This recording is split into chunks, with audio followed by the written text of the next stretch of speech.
take my chair downstairs. You like that one better? I think they're the same thing, but I'm just used to mine. You got your butt print on it. Yeah, that's exactly right. Have you ever wondered if your mental game is holding you back in sport? This is Dr. Ruiz, Professor of Performance Psychology and an aspiring Jedi Knight. And here are 3 sports psychology tips to get your mind right. Question number 1. What's one thing that you find most athletes get wrong in terms of sports psychology? So sports psychology doesn't just involve what's going on in the mind, it also involves the body. And one thing that I see athletes do really poorly is breath control. Learning how to breathe can be your best friend or it can be your worst enemy. So I shouldn't be like panting and holding my breath and various things like that? Yeah, well, I mean, if that's what's natural, then you do it.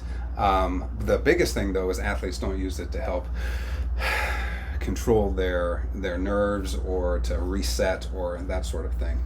And what would be the benefit of getting that right?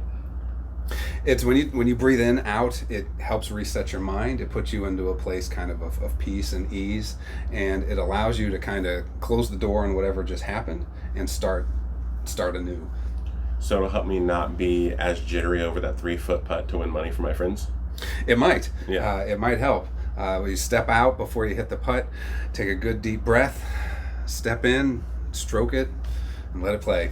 Okay, I'm coming for you, Philip. For question number 2, what's one thing that athletes could do to perform better under pressure? Yeah, well, the thing about sports psychology, it starts way before you get in that moment of pressure.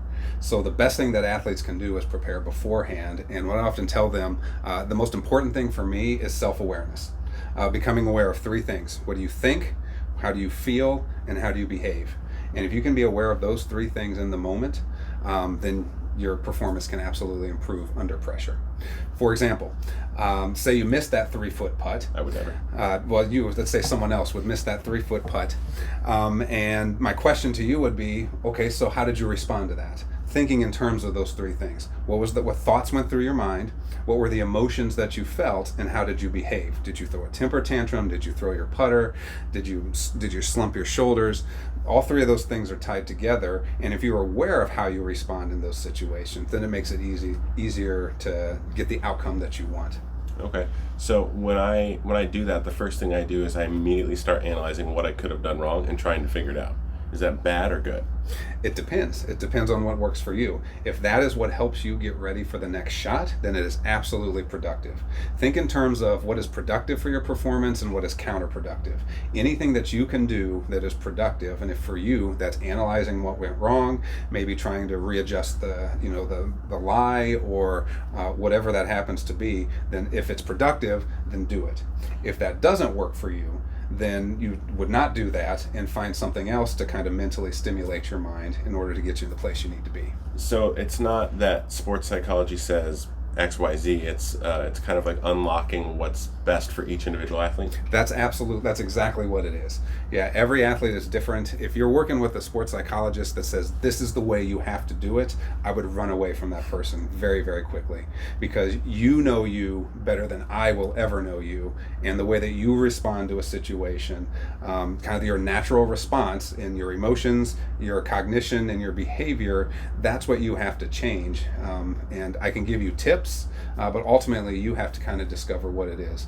And athletes, usually the fun thing about athletes is they often know what that is, but have never systematically gone through a routine or a program or thought about it beforehand to implement it in the moment.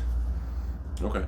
I've always thought that you had to be like really aggressive to be like that winner on the field, and I found much what you said, that doesn't actually work for me, and being like almost toxically positive works a lot better for me. Okay. I feel bad when I'm like Kobe mentality, like getting in your face and like trash talking, but if I'm just like, I'll get them next time, my mood stays higher and I'm more likely to like take the shot and do well. So would you say like that's a key for me, would you say?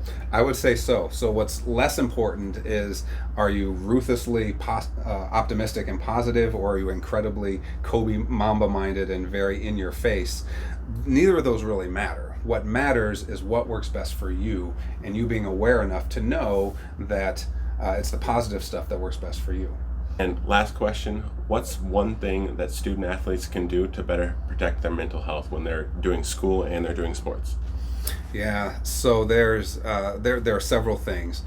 Time management tends to be a really, really important one. You have to schedule things like sleep. Rest and recovery. Sleep is important. So particularly for college athletes who want to be good students, you got to schedule that too. So I think the biggest thing is the time management piece, but remembering things like to schedule time for your health, time for relaxation, time to sleep, time to eat. All of those kind of things go into helping you manage your stress. And when your stress is managed, then you're more likely to do better both on the court and in the classroom. Awesome. This has been Dr. Ruiz. Hopefully you can take these tips and run with them, and good luck on and off the field.